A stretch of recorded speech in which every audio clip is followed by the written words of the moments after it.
Welcome back to the morning show here on Arise News. Now we're talking about healthy eating and living in Lagos. That's one thing that cannot be overemphasized. And we have a panel today. Joining us are Nena Anyugo, our in-house analyst, and Donya Dio, another in-house analyst who also happens to be a chef.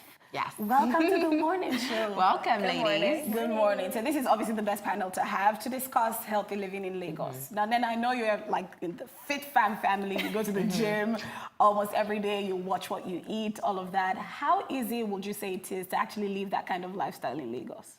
You know, it's actually quite easy if you're focused. Now, like you can, stop by your Buka Huts, places where you can indulge, like your XO bakery. But let's be very realistic. At the end of each road, you see somebody selling fresh fruit, fresh vegetables.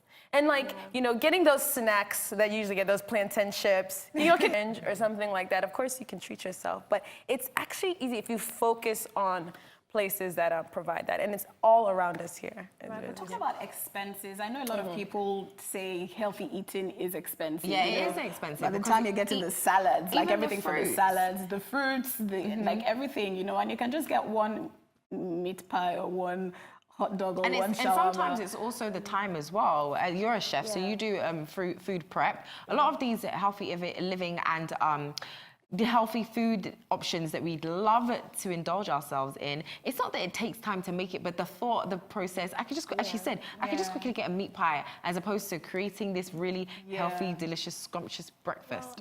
In terms of expenses, would you say it's more expensive to live healthy, to eat healthy? It depends on what you're choosing. If you're choosing fruits native to Nigeria, like papayas, bananas, and seasonal fruits like mangoes. Like for example, if you're going to go to a specialty food store, like a Deli's or a La Pointe, and you're looking for mangoes from South America, obviously it's going to be expensive. But you can always look for stuff that's always Yes, I'm one of those. I actually you look for mangoes from South America? No. I actually have imported grapefruit because I prefer the imported grapefruit because it tastes different from the local one. It does have a nice taste. The big grape. Yeah, the grapefruit. I had it this morning. Oh wow. I like the Nigerian one. It's bitter, but then I put some it's too bitter. Sorry, Dory. Also knowing what to choose, because you can also still have healthy Nigerian food. Instead of going for the efo riro fried in palm oil, you can have the amala and the iwedu, which is jute leaves, and the begari sauce.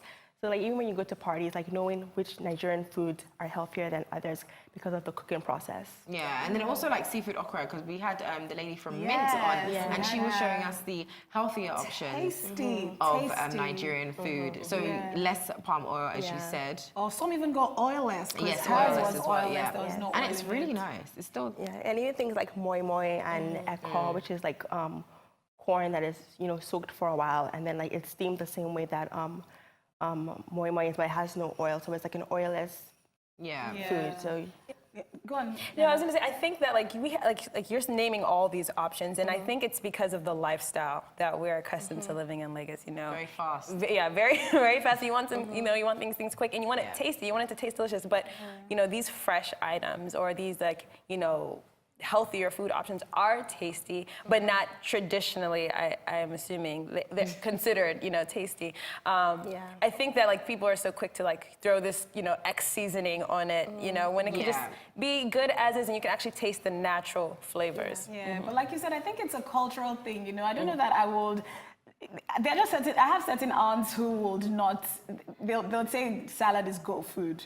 What am I going to eat? But that's pretty much what soup is, though. You're putting a whole bunch of vegetables in it, and you're eating it. Well, you're spicing it up. I think that's the difference. Why can't you salad? There's options. Everybody has a Coke or Fanta, something that has all this acid. But there's so many beverage options that you can explore. Even coconut water. When you go to places like Ghana, Togo, and other places in Nigeria, a lot of people, a healthy option is coconut water, green coconuts. I love coconut water. They actually offer when you go to the beach, you can coconut water. Yes, coconut water, which I was wondering, why is that not a thing? To go to the store and actually pick up coconut water. I know they're packed one, but they're packed. There's packed coconut water. Some of those are imported. And they actually have sugar. See, why do we? They do have sugar. I actually bought one on the way, and there was 6% sugar, and I was surprised. And it said completely organic. I was like, this is not completely organic. No, that's the branding aspect, the organic on top of some of these brands and then some of But these there food are options. a lot of, well, there are a few anyway, stores popping up and they're offering healthy options, vegan options as well.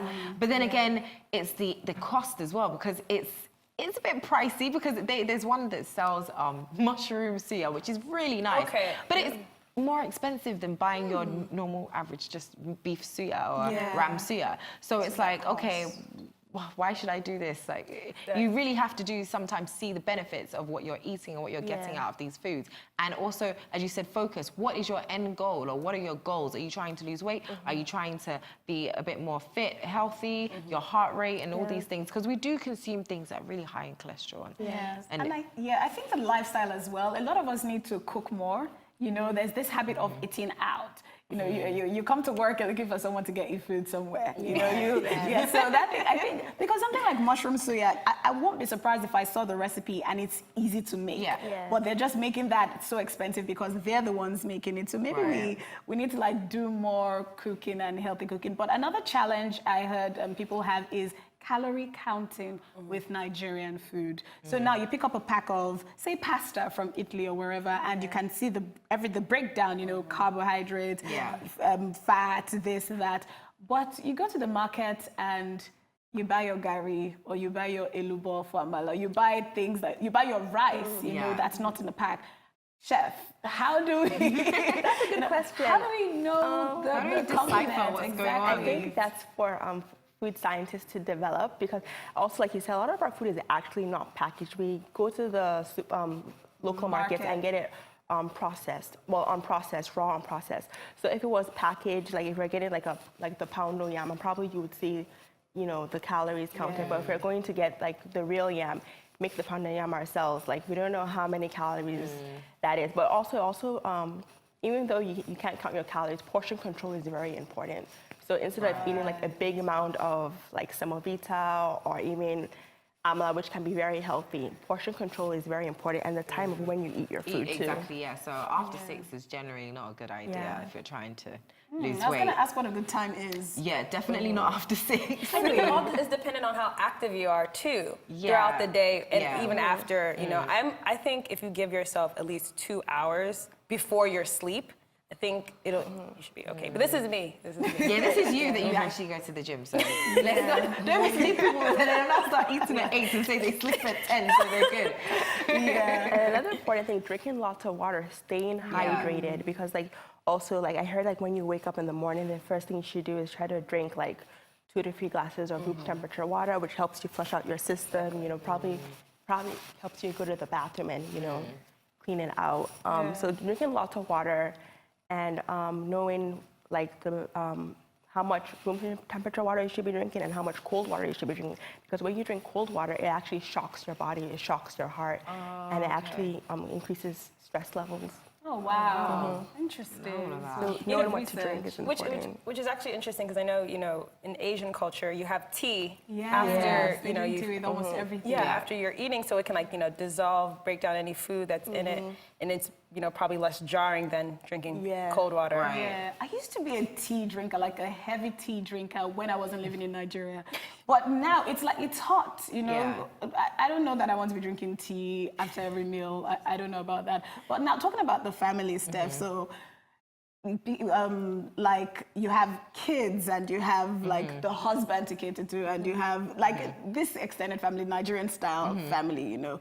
Healthy eating for the family, how do we pass that across to our children? See, so one of the things, well, obviously, if we're in a culture where the woman is still the head of the kitchen, so the thing I think what we need to actually focus on a lot is what we're buying. Like, so whoever's doing the shopping, what are you buying? Or the cook, because a lot of us have like people that do things, and what are you sending them to do? Where are they sourcing these products? And I think it's whatever the person in charge at the top, I don't want to say woman, but the person in the kitchen or the person that's in charge of that space, whatever they buy is what the family will eat. So if I say to my husband, oh, you know, this food is really good for us, like almond nuts or almond milk, he will try it out. If he doesn't like it, fair enough, but he will still try it out because if I'm telling him it has all these health benefits, he's going to say, okay, fine, you know, let me give it a go. So I think that the person that's in charge of all of that should really be the one. And also what you give your children from the beginning is really important. Yeah. So if your mum actually gave you celery to eat a lot, you probably would grow up liking celery. Oh, I probably grew up hating celery Yeah, like this. well, but it's what your palate. Babies aren't born with formed palates, really. Yeah. They eat what you give them. So a lot of the time, if we're giving them sugary foods, giving them lollipops and things like that, Yeah. they're going to get used to that. There are children out there. I watched a documentary about nannies, and there are children out there that their nannies aren't allowed to give them fizzy drinks at all. There are some kids that they're 7 and they've never had a fizzy drink in their life because their mothers are like, no way, because I do not want them getting addicted to that stuff because We're sugar definitely is an becoming more addictive. conscious. Yeah. We definitely are. Yeah. Well, it's been amazing talking to you. Yeah, Thank you so much thanks, for joining us ladies. today. We'll definitely be living healthy. Maybe joining Nen at the gym. Yeah, no, I'm actually going to try and do a Stephanie, vegan you 1 said that month. last month, 2 months July. ago, 3 months ago. Vegan challenge. 5 months ago. Well, that brings us to the end of the morning show today. Thank you so much for watching. From the entire morning show team here in Lagos, all that's left to say is enjoy the rest of your morning and, of course, the rest of your day. Goodbye. Goodbye.